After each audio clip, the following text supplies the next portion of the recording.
Hi mga kachika, so padung karon ta Cebu City so tong sakyan isang Ocean Jet. Good morning, Cebu City! Check-in sa Jerry Hotel. So ayan, bago natang matano, so check sa itong cellphone na yung mga notification and then we open our window and to see the view, the beautiful views of Cebu City. So ayan, mo na siya.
So, hi mga kachika! So, di ata karon sa Cebu City and first thing nga among i-visit is ang SM Seaside which is nga dumi sa Ocean Park.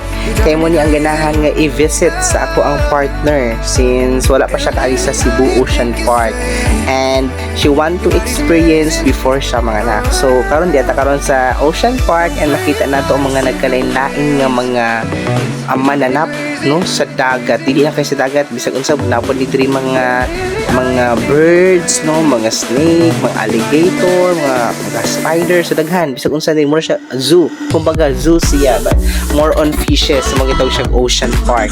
And then misulod mi diri sa Seven Seas so maring mo makita sila Nemo, so makita mo diri sila Nemo alats og mga little Nemo, so daghan og mga Nemo nga nakita din mga cute kay na sila in person. And then mga ripod nimo makita no ang mga sharks and the alligator and also ang kadtong si Maming. So si Maming, dagko ni si Maming napod siya kauban. So ay no sa pangan ato Moming po damo sa kay Maming ug si Moming. So mo na sila ang magka-partner and bisag unsa na lang diri nga mga matang sa mga kaisdaan ug mga mananap nga nasa ilawom sa dagat ang imong makita. So ma-amaze ka no kung giunsa ni nila pagkuha nga nagkalalain nga mga mananap no para mabutang nila diri sa sulod sa usa ka dakong nga aquarium no. And then nga rin sa nga rin pasakan nimo no nani mo makita diri nga mga bangus, mga usa pa ni nga mga isda nga lami kay ni pang sugbaon ug pang sabawon no. Kung makita ko ni mga isda murag lami makay ni pang sabawon ug pang sugbaon. Oh nakita na ko to niya maglaway na lang ka magkita kay labi man kay siya ununan. O kung sa Bisaya. So man si Maming ug si Moming ngayong makita by the way. So after diri sa Ocean Park, so nagplan mi nga moadto mi sa 10,000 Roses no. So layo kay ni siya. I don't nakalimot ko sa lugar ato. Basta ngadto ni sa usagi ato ni sa usa ka influencer which is si Miss Ivana. So mumidag sa mga tawo ngadto sa 10,000 Roses. So kana tasking pila, so kapila pa mi ana para makasulod kami and worth it pud siya pagkasulod namo since very accommodating adto ang place and kung gusto ka lang mag-jam o mag-relax so pwede gid ka ngadto kay napoy mga gabanda ngadto and gapapinaw ka sa mga tingog sa nagkanta nga very solemn and very chill lang ang pagkanta nila no so maka-relax pud. And so there we go, sulod na mi sa 10,000 Roses and makita ni mga itong napunog yun siya no? Daghan yun siya tao kung i-visit ko siya magidagsag siya makita kung anindot po siya. And then pagsulod na mo diri sa murag restaurant nila kaya mi diri yung mga souvenirs so we brought breath magnet no para sa napon mi souvenir nga nakaarigid mi sa 10,000 Roses.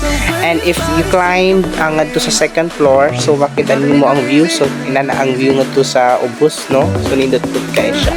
And then nakabati na may migagutom so we plan to decide nga itong on sa gawas but sad to say na puno siya so mo itong migawas na lang mi sa area and then misa kami aning tricycle, kumbaga tricycle ni sa Bisayan, no. So nakalabay mi diri og murag barong-barong, so na mga daghang kay mga pagkaakanan diri, so na barbecue mo siya, food park kumbaga. So napud ka banda po diri, so karon na lang minangaon kay verso gutom naman, no. So mo na mo pagkaon to din pagka morning. So may greet mi sa amo silingan kay very peaceful man kaayo, pag-isapan yung mabatian itong cemetery man nga mo at bang.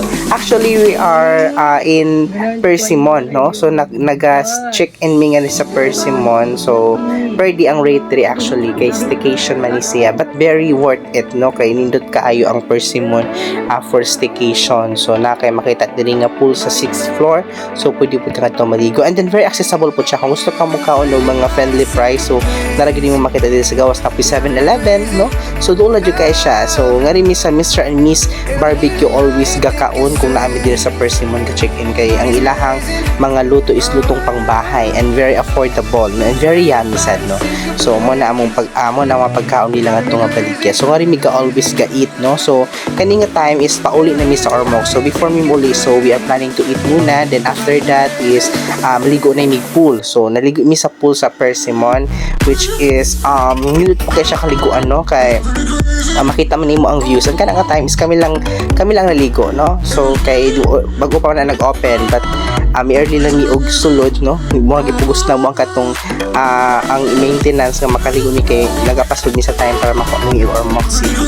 So mana siya ang view ngadto na sa Persimmon sa ilang inside pool. So kumbaga amenities lang po nila ngadto. So nindot siya, very worth it, no, for staycation ang Persimmon. So if you're planning to go to Cebu, so just check in Persimmon. So nasa lang mga post ngadto kung gins kay mga nag-available for staycation. So nindot siya ngadto ang Persimmon.